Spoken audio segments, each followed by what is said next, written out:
안녕하세요. 문학인 최만식을 소개함에 있어 풍자를 중심으로 발표 진행하게 된 20학번 김성은, 21학번 안상희입니다.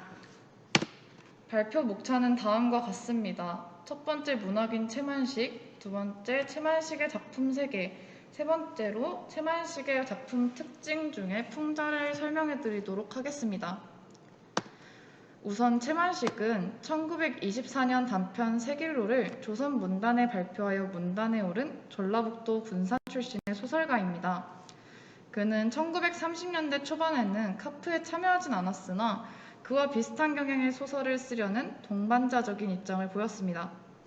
그러나 1936년 이후부터는 이로부터 벗어나 본격적으로 문학 창작에 전념하기 시작했고, 차차 최만식만의 독특한 풍자적 성향의 작품을 발표하며 작가로서 입지를 굳히게 됩니다.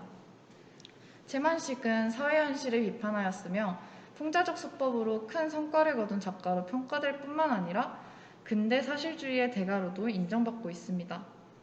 최만식의 대표작으로는 레디메이드 인생, 민족의 죄인, 치숙, 탕류, 태평천하 등이 있습니다. 현재 국어교육과에 재학 중인 우리 학과생들에게는 분명 낯설지 않은 작품이라고 생각합니다.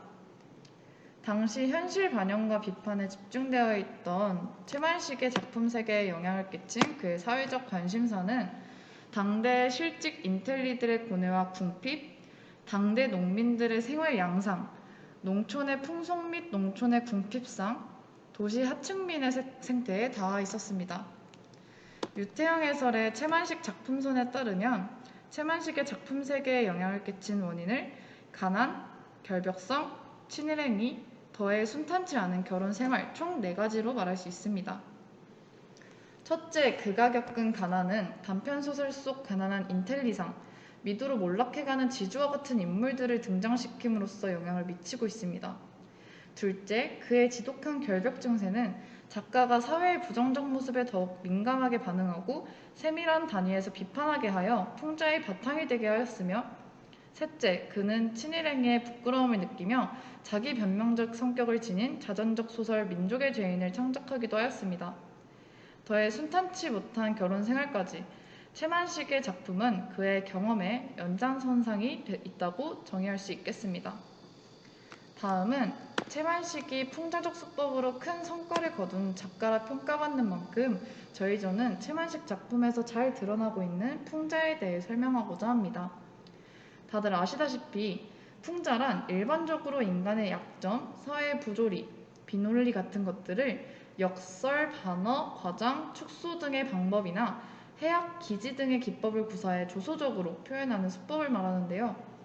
최만식은 혼란하고 암울한 사회 현실에도 불구 사회의 어둠과 국민들의 열근성을 우회적 풍자적 수법으로 비판하였습니다. 레디메이드 인생은 그가 지식인들의 정신적 세계에 주목해 주인공으로 내세운 훌륭한 대표적 풍자소설입니다. 다음으로 최만식 소설의 2가지 풍자 유형에 대해 설명드리겠습니다.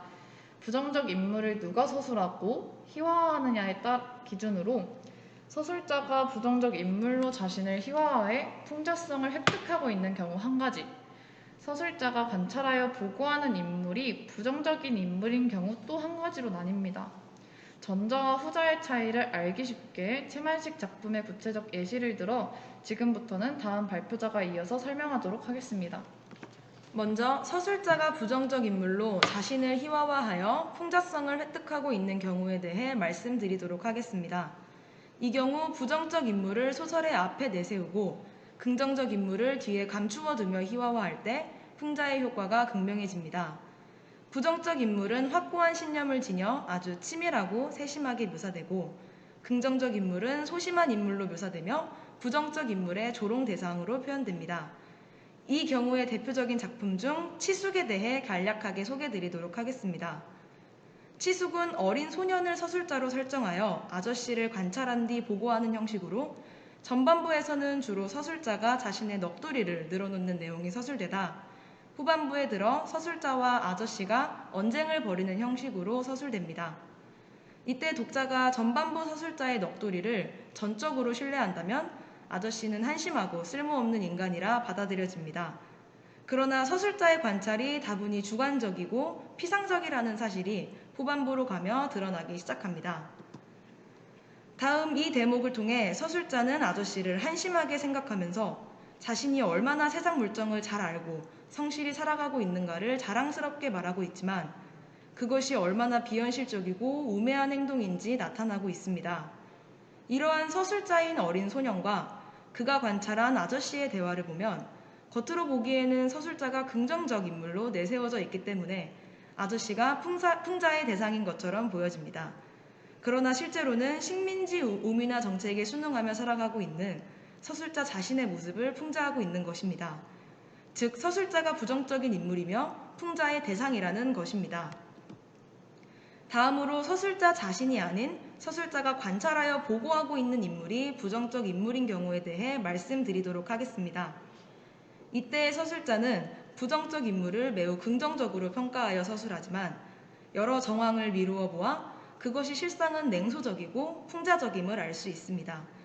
이 경우의 대표적인 작품 중 태평천하에 대해 간략하게 소개해 드리도록 하겠습니다. 태평천하는 일제강점기를 배경으로 하여 매판자본의 몰락 과정을 그리고 있습니다. 매판자본을 대변하는 인물은 지주이자 고리대금업자인 윤직원으로 서술자는 그를 추켜 세우지만 그의 부정적이고 타락한 모습을 부각시키고 있어 실제로는 냉소하고 있음을 알 수 있습니다. 윤직원은 신분 상승과 안락한 삶을 위해 일제의 우민화 정책에 순응하며 살아가는 뿌리 없는 인물로 등장합니다.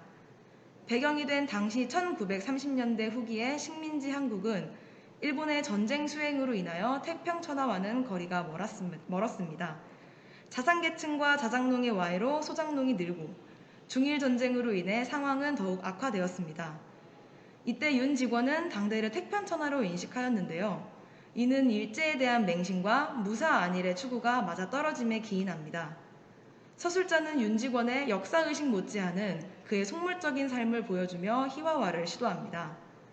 윤 직원은 자신의 집안을 어엿한 지주 집안으로 키워가기 위해서 훌륭한 가문과 훌륭한 자손을 갖고자 했으며 다음 4가지 사업을 계획하고 실행합니다. 첫째로 족보를 새로 꾸몄고요. 두 번째로 직원이지만 자신이 직접 벼슬을 합니다. 세 번째로 딸과 손자들을 양반과 결혼시켜 양반 행세를 하였으며 마지막으로 집안에서 권세 있고 실속 있는 양반을 내어놓기 위해 공을 들입니다. 다음 4가지는 일제의 식민지 우민화 정책에 부응하며 봉건주의로 회귀하려는 속물 근성이 잘 반영되어 있음을 알 수 있습니다. 이를 끝으로 문학가 채만식에 대한 소개 발표를 마치도록 하겠습니다. 감사합니다.